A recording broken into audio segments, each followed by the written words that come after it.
and Peggy Tidwell with Nolan Ware. Welcome to CMC. If you're not already a CMC member, we hope you'll join us. Membership to CMC is open to everyone, and at less than $17 a month, it's also affordable. Please visit the CMC website to become a member today. Forum tickets are half price to members, and you'll be helping to support community conversations just like today's. Please do take a moment to look at the backs of your forum flyers. There you'll see the organizations that support the not-for-profit Columbus Metropolitan Club. Half of CMC's annual revenue comes from these supporters, and it's their generosity that helps sustain CMC. To join these sponsors, please see Jane Scott and Lainey Cuthbert. Now, let's take a moment to thank today's sponsors, Bricker and Eckler, Huntington, the City of New Albany, and we also want to thank the Columbus Dispatch and the Grange Insurance Audubon Center for its ongoing support.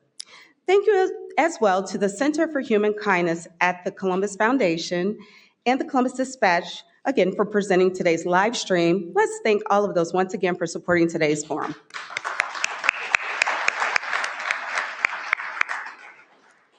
So at today's forum, we'll be looking into the future, Licking County's idea of future as it prepares to welcome Intel, and so much more growth.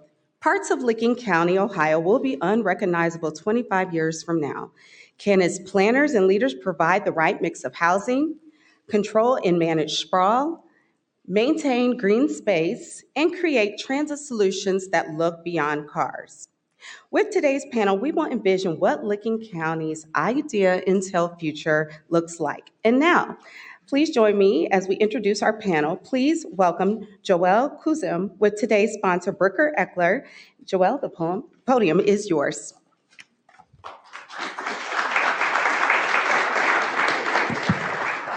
Thank you, Niall. On behalf of all my colleagues at Bricker and Eckler, we are so pleased to help sponsor today's program. The announcement of Intel coming to our area has had some referring to Central Ohio as the Silicon Valley of the Midwest. And that means not just new corporate citizens for us and jobs, but also housing, schools, and public infrastructure. Why is this so meaningful to Bricker? We have been helping this communities thrive for 77 years. Through the use of partnerships and creative public financing solutions, we help local communities and school districts turn dreams and big ideas into reality. In addition, our business, tax, real estate, employment, healthcare, and government relations attorneys love helping new companies prepare to do business here and be compliant with Ohio's laws. We are honored and excited to work with the Ohio Department of Development, Grow Licking County, Jobs Ohio, the Columbus Partnership, and other economic development partners during these early stages of regional expansion. And we look forward to the legacy that these efforts will mean for generations of Central Ohioans. And now, please welcome today's speakers, Jamie Greene, who is the principal of Planning Next, Rick Platt, President and CEO of the Heath-Newark-Licking County Port Authority, Jennifer Roberts, the Executive Director of the Thomas J. Evans Foundation and the convener of Framework, and our esteemed host, Benjamin Lanka, Business Editor for the Columbus Dispatch. Ben, we're very excited for today's conversation.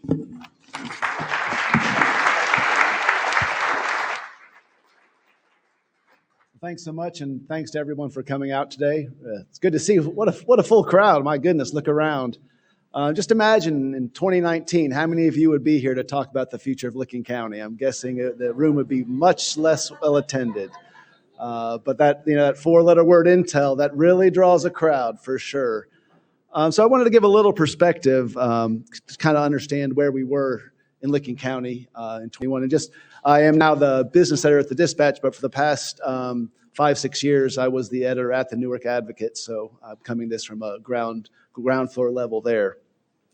So before Intel's announcement, Licking County had already added 30,000 jobs since 2010. That's 11,500 at distribution centers such as Amazon and Aetna and Pataskala, 10,000 at New Albany's Beauty Park and Technology Centers, and 8,500 at the Heath-Newark-Licking County Port Authority, which Rick could probably talk about a little bit.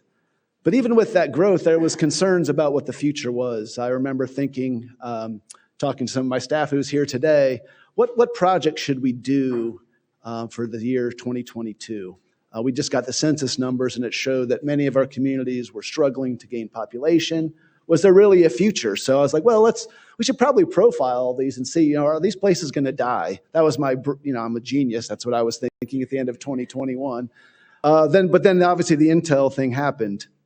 So Rick and panelists, I'm curious if you could just kind of give us a sum of what you felt the state of the Licking County's economy was in December 2021.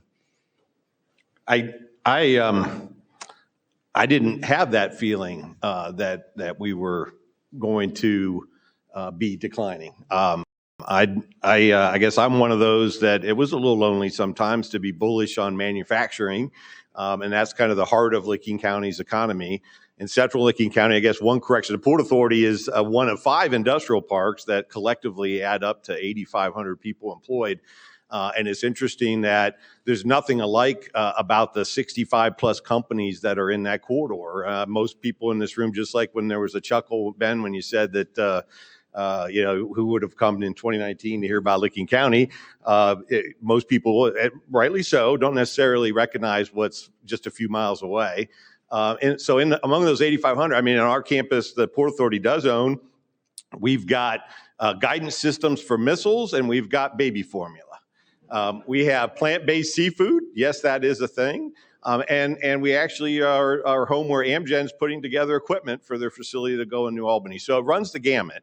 A lot of diverse companies, and it's that diversity of the Licking County manufacturing sector in our economy that really is the secret sauce about why Licking County has done so well economically for some time, and also part of why I was bullish on our future in Licking County even before the 5-letter word Intel became known. Great. So obviously Intel's announcement happened roughly a year ago, and to put that $20 billion investment in perspective, according to at least my quick glance at the Licking County Auditor's website, the total market value of all property in Jersey Township was $2 billion.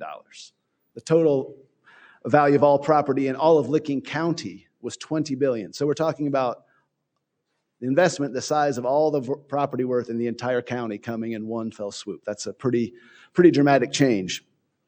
And that led to kind of an upheaval across the community, across the county. I know that probably many in this room, if you're not from Licking County, there was a lot of thinking, this is great. This is going to be awesome for Ohio, all these high-paying jobs. We're bringing a sector to the state we haven't had before. We're inshoring, we're onshoring an industry that we really need to for national defense purposes. But at the local level, there was a lot of concern. What's this going to do to my backyard? It wasn't now, there's going to be NIMBYs in any community, but it was well beyond that. People moved to Licking County, especially in the rural areas, because they didn't want to live in Columbus. I mean, no offense to anyone here, but that's true for a lot of people that live out there. What would this do? There was concerns over escalating property values, the loss of rural lifestyle, that ever closer creep of the big C. Overnight, rural township trustees had to become urban planners. That's not the role that they signed up for when they ran for office originally. Some communities handled this better than others, and I'm not picking on them, but it's fair to say that 2022 was a nightmare year for Johnstown.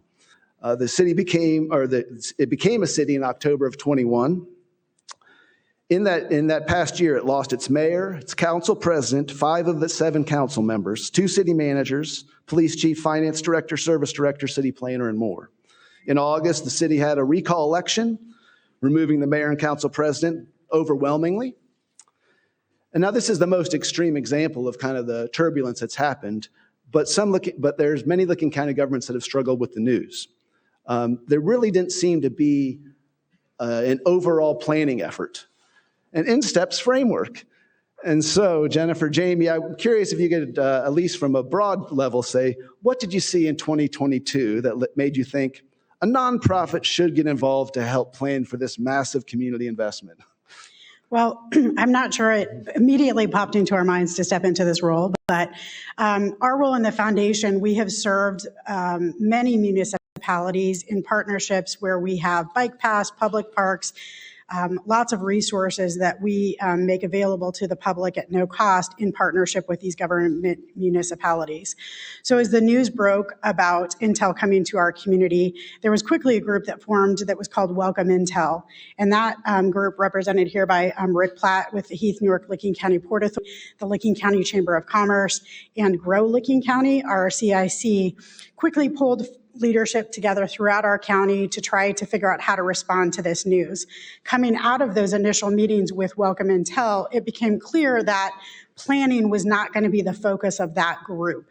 And so different community leaders approached the Thomas J. Evans Foundation and our board chair, Sarah Wallace, to see if we would be willing to step in as a neutral convener. This was obviously not our wheelhouse, but we've had a long history of successful public-private partnerships where we've worked with various jurisdictions throughout our community. And so we quickly pulled together a group of individuals representing 14 jurisdictions in our county government, 2 of which are represented here with Mayor Johns from Heath and Commissioner Tim Bubb from Licking County.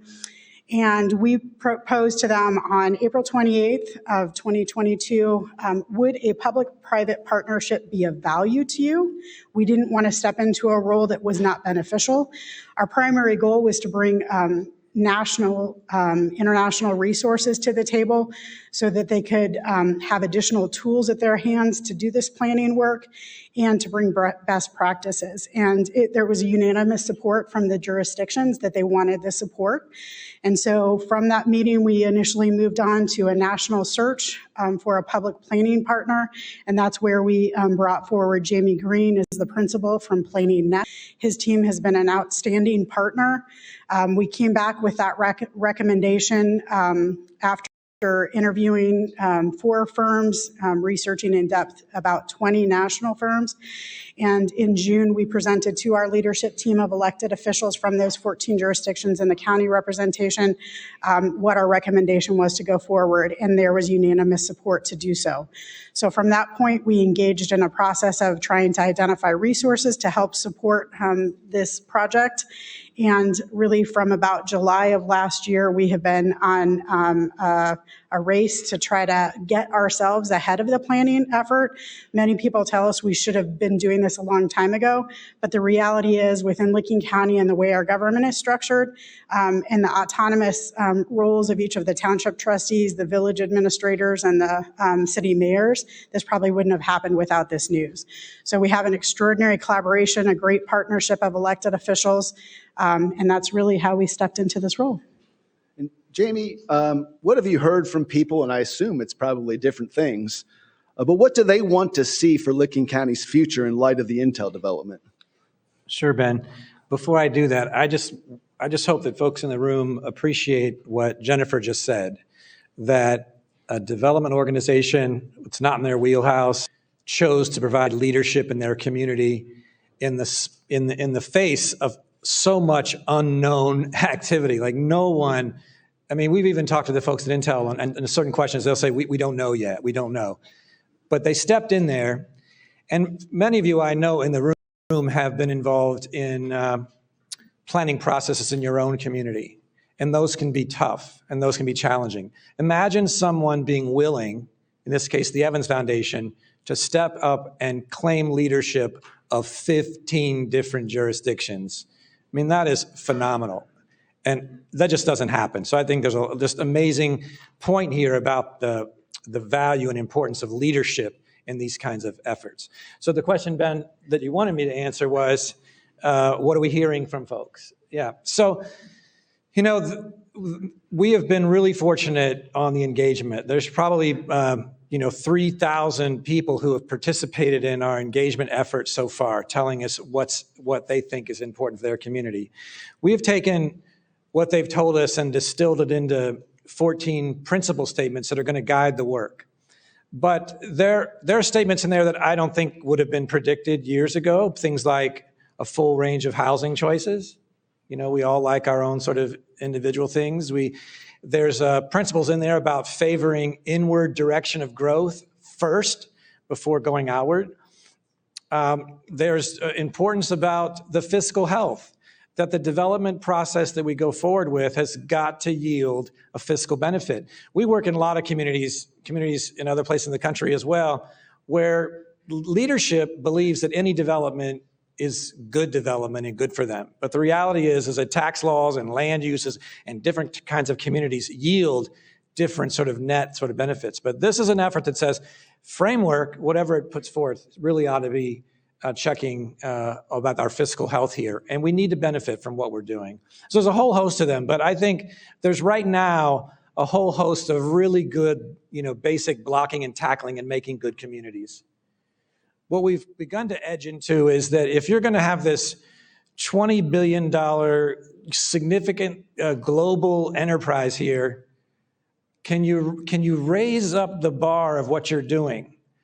Or when you leave the property of Intel, does it look like New Rome Hilliard Road or some other, lovely place in town? I'm sorry for whoever likes that place, but you know what I mean.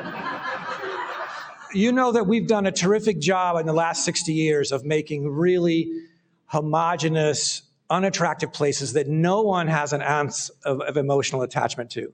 So what can we do in this part of Licking County that sort of rises up to this moment in creating quality places that we'll all be proud of?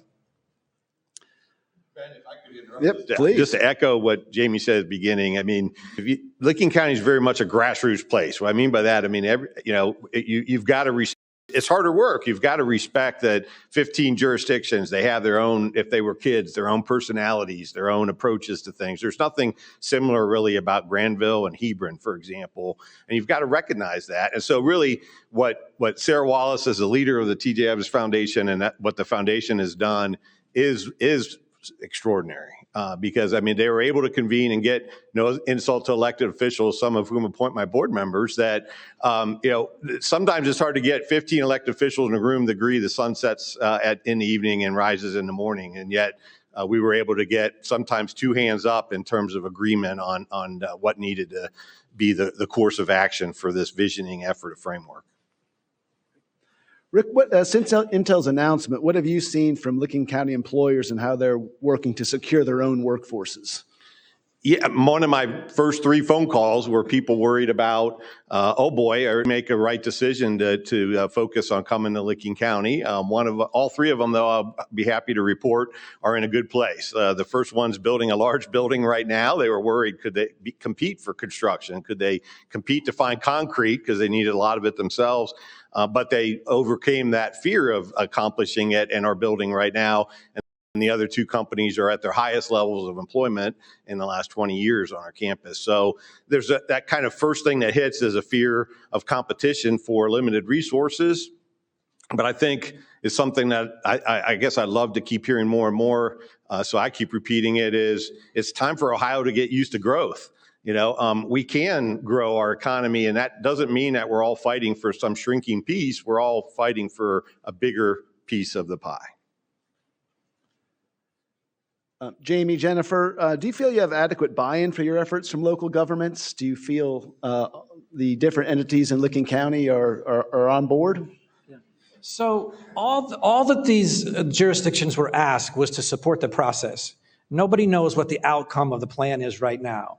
And so we are working through an incremental process with them that is partly educational. Many of these communities have never had to confront growth in this way. They don't have the tools to do this. And so it is very much an educational and building support. I can tell you that the group gets together monthly, and the spirit that is in that room, when I know there's tension, has been really remarkable. And I've seen a lot of groups over the years, but they really seem to be in the right spirit and trusting the process. And that's all we can ask them to do right now, is trust the process. I think that's fair. It is an effort to pull people together, But we've had, I would say, consistent, unanimous feedback that this process has been value added. The collaboration across townships and villages who would not traditionally work together because they're not adjacent to each other within the county, the relationships that are being formed, and on a number of occasions already, we have seen the results of the open communication. Every situation is not going to be a win for each jurisdiction, but they're at least talking to each other, and they're more open to collaboration, I think, than they were previously. So in my mind, I am extremely grateful for all of the elected officials who are serving. And truly, this process has opened my eyes. We all need to give our elected officials grace, especially in Licking County. We need to hold them accountable, but this is an extraordinary process that's been thrown into their laps. Many of them don't have the resources that they need to be able to make the best choices. And so they are all trying very hard to do the best they can for our community. Ben, real quickly, it's probably important to know that framework is not a land use plan. It's not a zoning plan. It is a more generalized direction about how and where growth should take place in this area. And these 15 jurisdictions, they make up about 250 square miles of a 700 square mile county. So we're dealing with this wedge. It also is about 70% of the population in the county, but it's that western part that we're really focused on. But we're trying to align these jurisdictions about how and where growth should happen in a more regional perspective. And I think that's probably why the spirit's good too, because we told them we weren't doing land use plans for them. And on regional planning, how involved are you with, let's say, neighboring entities such as New Albany, Knox County, et cetera? Yeah. So we've had conversations with all of them that you just mentioned. We have interviewed about 85 different entities in our work, in addition to the general public. And so the New Albany Company have all been very open to us talking. The leadership in Knox County has been open. And in Fairfield County, one of my colleagues in the office is actually doing their long-range plan at the same time. So there's this spirit of collaboration. It isn't like this is just about Licking County. Don't talk to folks out there. It's not that way at all. There's a hunger to learn and share, and a strong recognition that we're all in this together. That the Intel site is relatively small to the larger area that people care about and the people that they care about.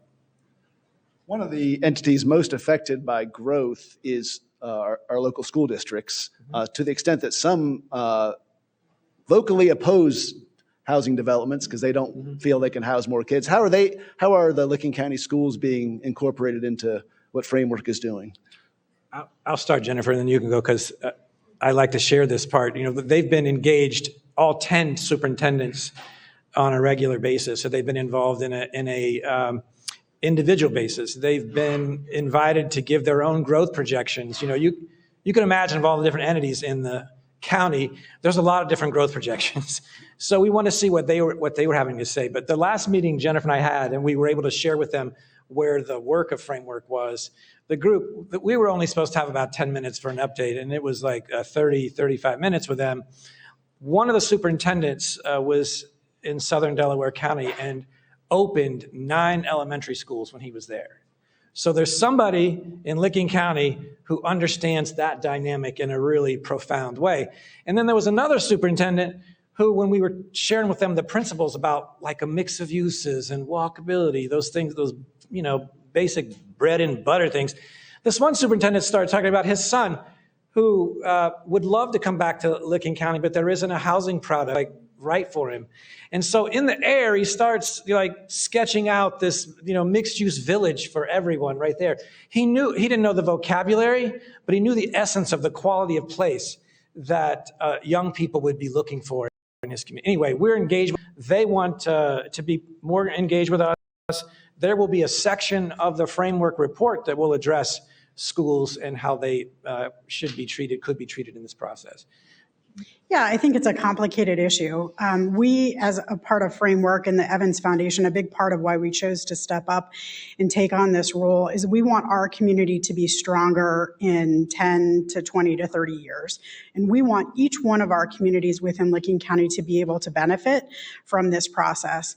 Our school districts in Licking County are really complex. We have one school district that touches property in 7 different townships. So if you think about that superintendent's ability to try to manage and interact with the government leadership within their community and be on top of decisions and plan for growth and understand what's happening, that's complicated. It's not ideal by any means. Also, the fact that when property is annexed, the school districts don't follow, that also adds a layer of complexity.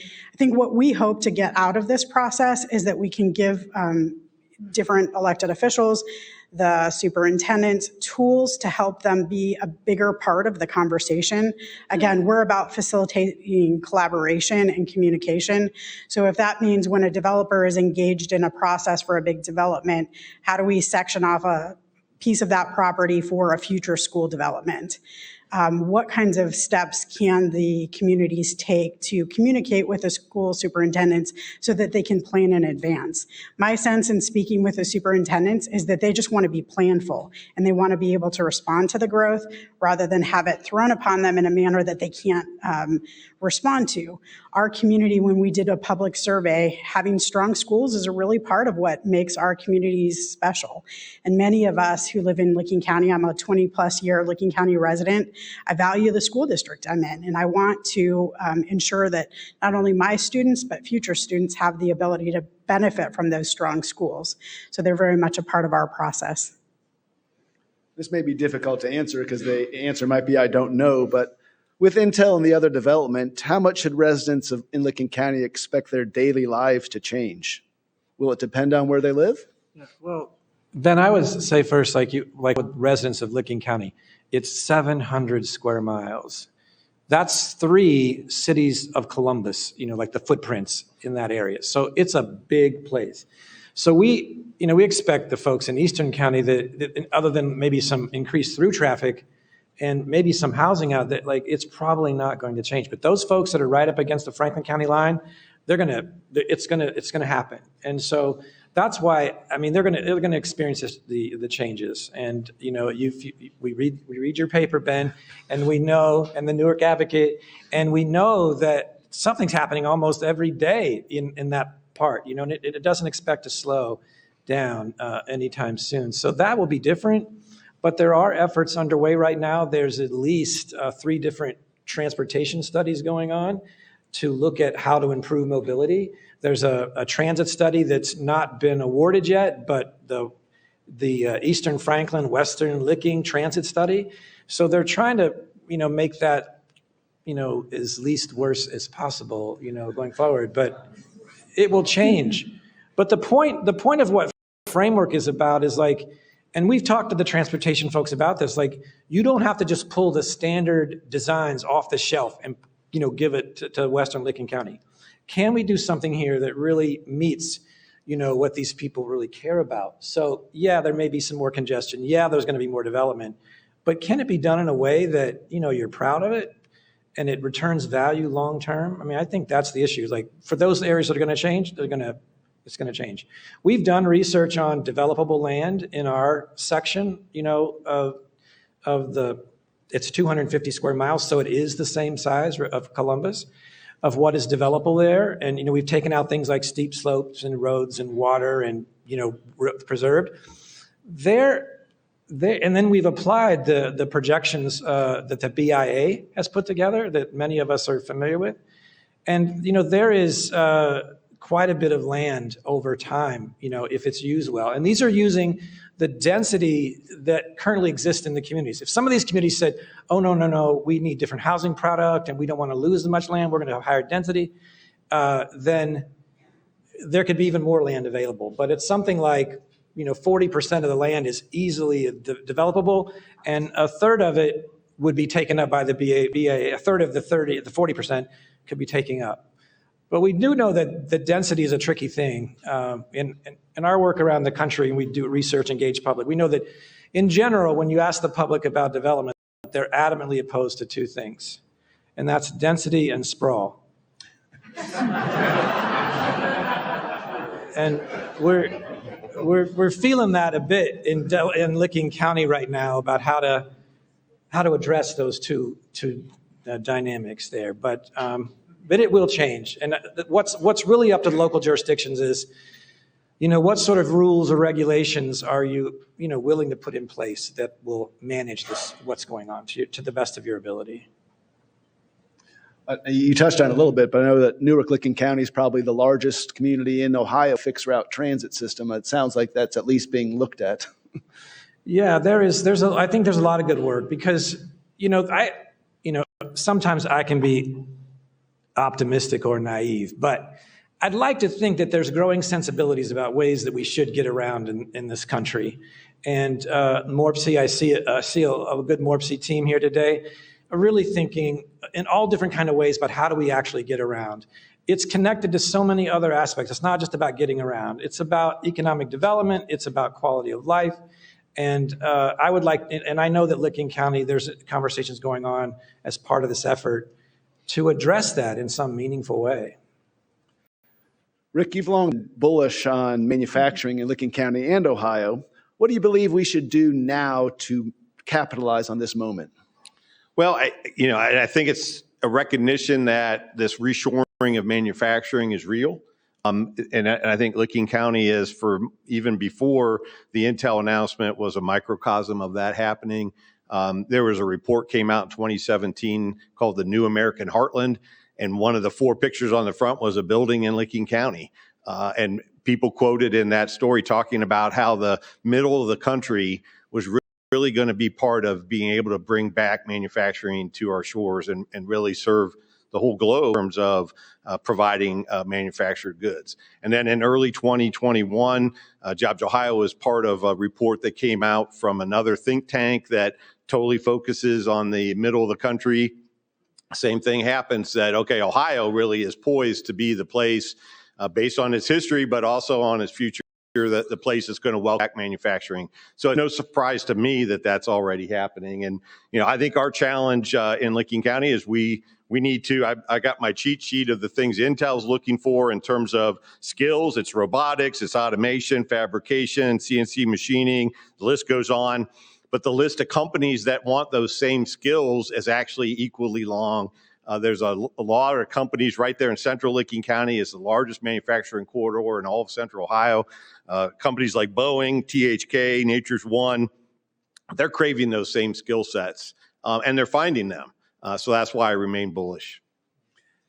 Ben, I don't know if you're going to talk about housing, but if you're not, I'd like to at some point, because I think it fits in with what what is being shared by Rick right now. Is okay? Yep, yeah, of course. Well, Rick talks about trying to help these businesses. Many of you in this room, if not all of you, know about the housing challenge. We know that in the last 10 years in Licking County, that for every house or residential unit that was built, Rick and his group had 4 new employees. So 3 of those 4 new jobs had no choice, to be in the county, and that 28% of the workers, have to drive 25 miles or more to get home. I mean, that's a big issue about how to employees their life. Well, I guess we've seen it when we ask our customers where do they find their workers. 10 years ago, 70% of them came from Licking County. Today, it's 60%. So we're witnessing that more people are having to commute in rather than be living in Licking County. So I guess I'm a believer that the market's going to catch up on that. We've seen east of us, even though our park in central Licking County is equidistant to the Franklin County line, we've seen east of us as the second most in terms of population finding their way to the technician and engineering jobs that are available in Licking County. So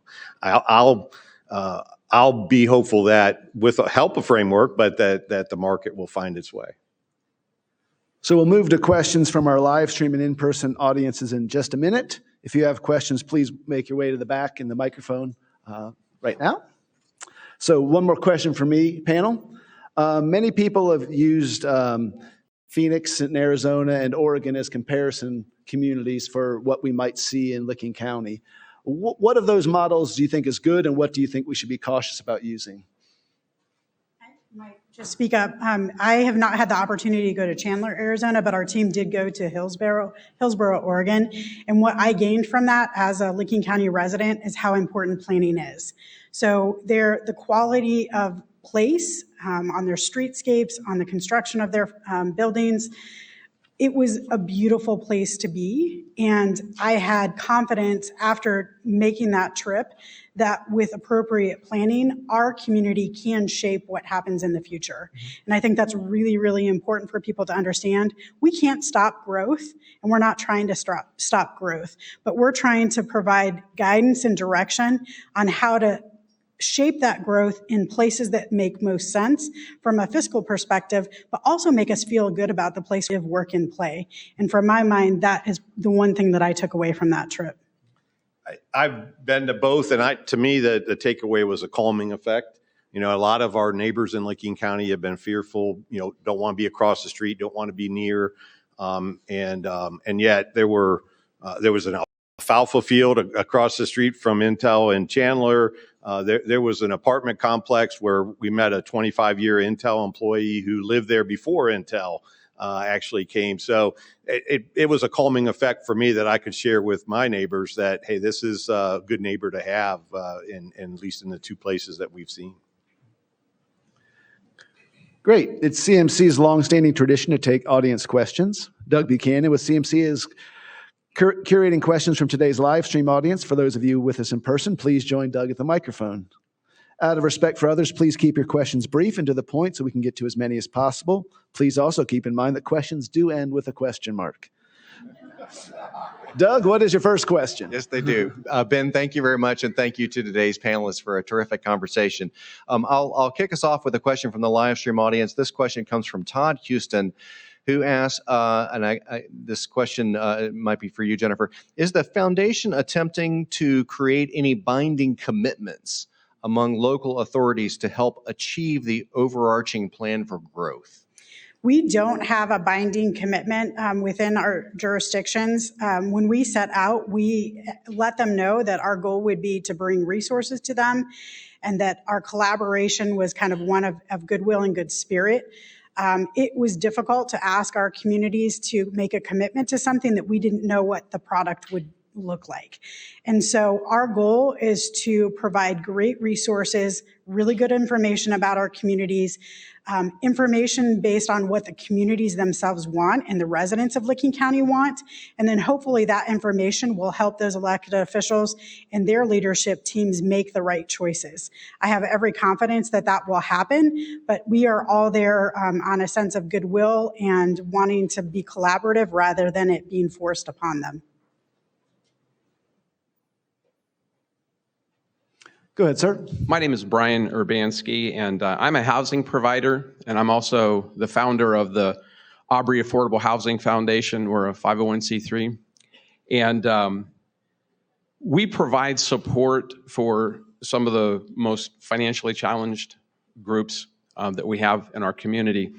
And Rick, I think you really hit the nail on the head when you said that we have to get used to growth because it's here to stay.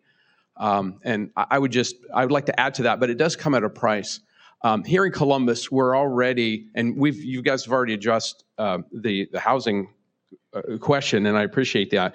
But in Columbus, we're already at a critical low level for affordable housing. And I am curious to hear, what plans do you have to preserve affordable housing as Licking County grows into the future? I guess since Mike mentioned, I'll comment. I guess I have a different view of growth than maybe some people do. I grew up in a steel town that doesn't make steel anymore. So I've seen the other side of the coin. I'll take this side of the coin every time. So to me, it's housing and options, and having an ecosystem of housing is a problem. But the alternative is having empty, vacant houses galore that we can't fill. So let's work together. Let's see if the market is going to drive our ability to answer some of these questions. And where we see voids, let's go about tackling them. I would just add that what you raise is important for a complete community. You've got to address these things. And we have had a number of conversations with folks that are dealing with affordability issues, and we don't have any solutions yet. But one of the ideas that we have been talking about and actually shared some is like in our neighborhoods in Newark, can we actually, some of the housing there, establish a neighborhood stabilization program where we actually can take some of that stock and use it in a way that's much more efficient, but also more affordable than building something brand new. So that is something we'd like to advance a bit. The other thing I would say is that I have watched community leaders come together in a way that I haven't seen before. We have folks representing the finance world, folks representing underserved populations, and the conversations are happening in a manner that I think are going to gain more momentum than they have in the past. Also, the information that's being generated by Planning Next and their partner, Kevin Hively, with Ninigurt Partners, they are providing a lot of really good data that many of our community leaders, I'm not even sure, had at their disposal to understand what our average wage is in Licking County, and can that individual, if they're a single family home, find a house. And so the data that we're providing, I think, will help people make really good choices and start to come up with creative solutions. Thank you very much.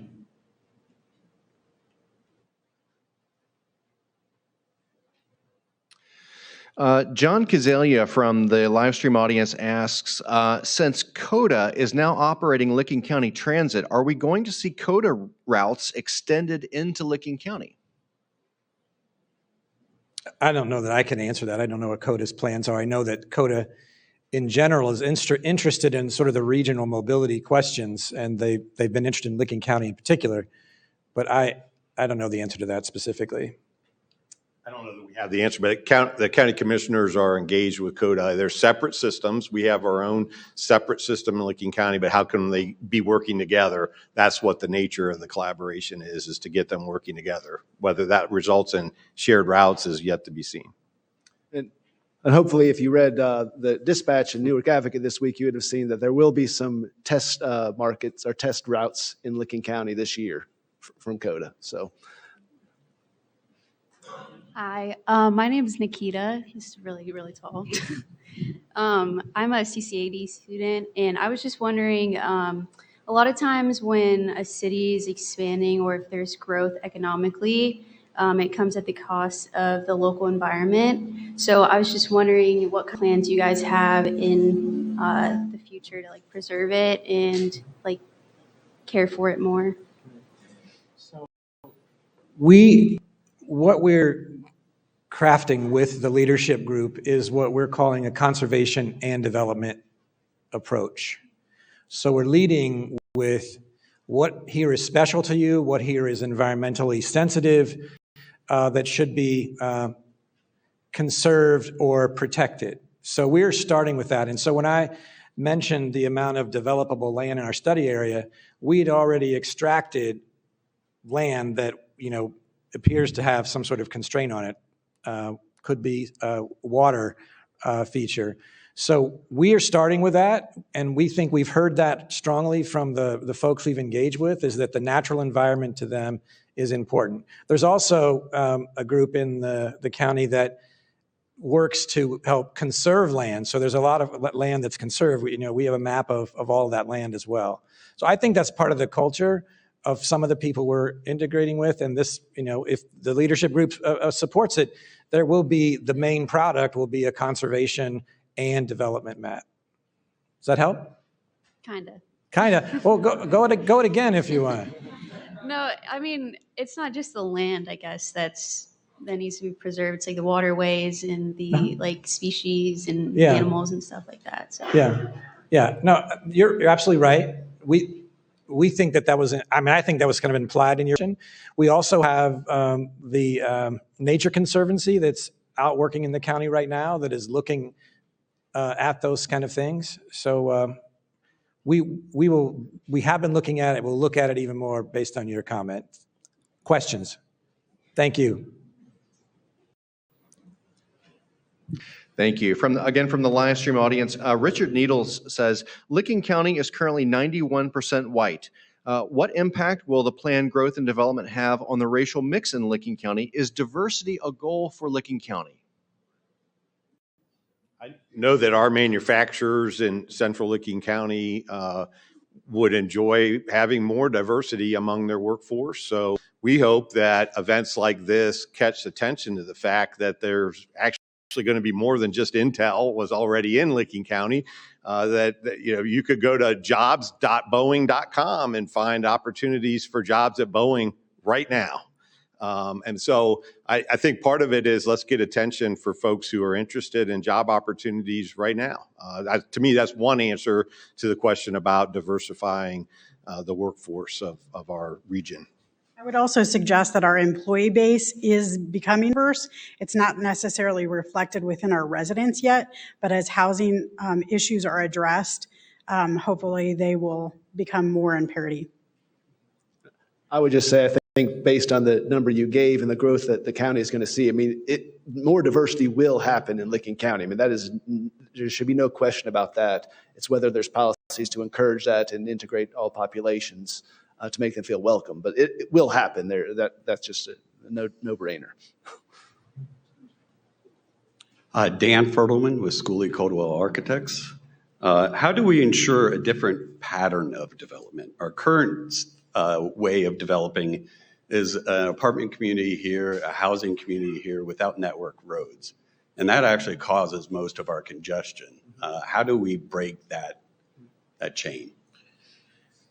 Well, Dan, we are at that point in this process. On the agenda in March is a discussion about character, and a lot of our work, it's not just about like what the land is used for, it's how does it manifest itself three-dimensionally, when it happens. And a lot of folks don't think of it that way. I mean, you can go easily find comprehensive plans that have no real indication of the three-dimensional attributes of a place. So we would like to, we're going to do this next month, share with them how you can actually organize the framework based on character types that get us to that point. It ultimately will be up to them, like how to organize it, but I think that's fundamental, Dan. I mean, it's really frustrating that we haven't found a way in this region, to do something other than a standard subdivision that creates a more quality place. Mm. Jamie, it sounded like Dan was volunteering to offer some pro bono advice to your committee. Just Hi, my name is Diana. I'm here with Otterbein University, and I actually grew up in Pataskala. I lived there for 23 years of my life. And I remember my sophomore year, we lost busing, and our school was so overpopulated that we had to have trailers outside to hold classes. So I guess my question is, as far as growth, obviously we are growing, but can you talk more about how you can start building the Intel without having a basis for as far as like how it's going to affect schools? Because I mean, correct me if I'm wrong, but I thought it said that the building will be done in 2025, right, which only gives schools a couple of years, right, to deal with that overpopulation. Right. Yeah. And you also think about if you do have housing developments created, then you also have like fast food restaurants and gas stations, and the highway is also, right, going to change. So how can you start building a building that's going to impact the environment so much around it, but not have plans for all of those other, yeah, things as well? Yeah, it's a great question, but it's just the nature of like our economy, how partly this works. Somebody decides they want to build a building, it's got the zoning for it, whatever, they build it, and then the consequences, have to be addressed as it happens. This may not be good enough news, but there's a long lead time right now, relatively speaking, of the next 3 years, or 3 years when they started, for folks to react and start doing the planning. And there's so much planning going on right now in Western Licking County. I mean, it is extraordinary. Make your head spin if you try to keep track of all of those things that are happening. But they're trying to do that. And people are being told that there's a market that's going to be generated by not just the 3,000, but the suppliers and all the other development that Rick has talked about and that's going on in New Albany. They're well aware of what that's going to happen. So I think that is happening right now, but you're not going to see a restaurant open later this year just waiting for the Intel employees to come in 2 more years. It's not going to happen. But I think that there's a longer lead time here than you typically would expect in communities. I think some of our neighbors in Licking County have had some of those same fears. And I think, what they don't realize, because Intel had 20 billion reasons for people to pay attention, that there was a lot happening before. There were more than 10,000, I'm told 10,000 people working in the New Albany's International Business Park. 7,000 at Etna. There's 8,500 in Central Licking County in that manufacturing corridor.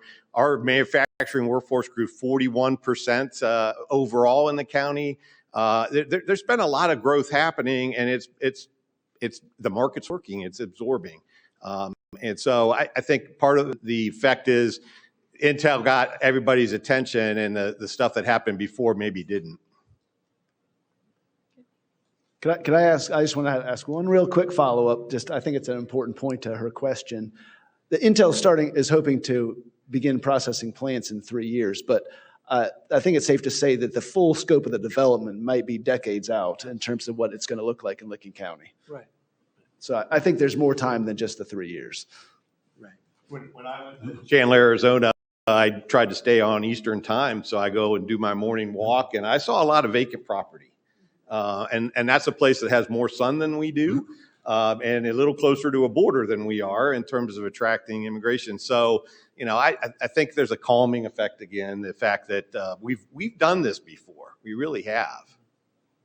Hi, Jody Engel. I'm with the America 250 Ohio Commission, and I was wondering about tourism, and especially with the Hopewell Ceremonial Earthworks, perhaps, hopefully, getting the nomination for World Heritage as a World Heritage site, and thinking about the influx that's going to be happening in that area and across. I was curious if you could talk about how you've been thinking about that as it pertains to everything else you just talked about today. Thank you. We are with Dan Motor with the Explore Licking County Convention and Visitors Bureau, and he is providing us with up-to-date information on tourism and travel within Licking County. Beyond just the Hopewell site, we have a pretty extensive tourism within our county, whether it's Christmas trees at the holiday season or agricultural tourism with Lynn Fruit Farm and other places like that. So it is a big part of the fabric of our community, and it's important for us to consider as we move forward. So it's on our radar. Our net has been cast really broad with Framework. We have done an extraordinary job of trying to reach out to organizations that care about conservation, tourism, schools, land preservation, people who care about kind of entertainment and what needs to be enhanced within Licking County. We have really tried to leave no stone unturned. If someone has feedback about our community and this process, we have a website. It's www.frameworklc.org. We collect information. I can guarantee, because I actually receive those emails and I see them, we are getting excellent feedback. So the breadth of feedback that we're receiving is very significant. It's not just restricted to land use and planning and more of the traditional planning elements. Thank you. One final quick question, and my apologies if this did get answered. Carol McGuire asks, when is that framework report due to be released? I have no idea. No, no, this summer. I think June or July is the time we're looking for. All right. Everyone, my script says I'm supposed to say I do wish we had more time, but I really do. But I'm getting the wrap-up signal, so we'll turn it back over to Neil Jurist for the concluding remarks. Well, I hope you found today's forum encouraging. One thing is for certain, growth is inevitable. Exciting things are happening in our region, and we must be intentional in planning for it.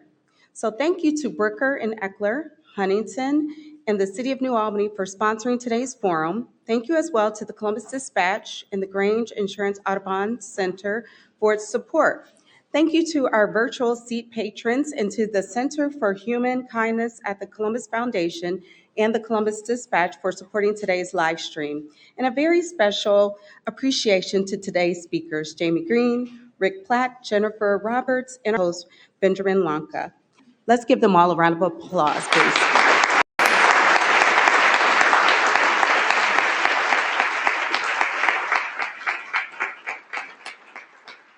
So please make plans to attend next Wednesday's forum, the State of Downtown, corner offices to condos, right here at the Grange Insurance Audubon Center. Please also take a moment to answer the short survey at the bottom and the inside of your program that's in your form flyers. Thank you, everyone. We cannot do this without you, and have a great afternoon.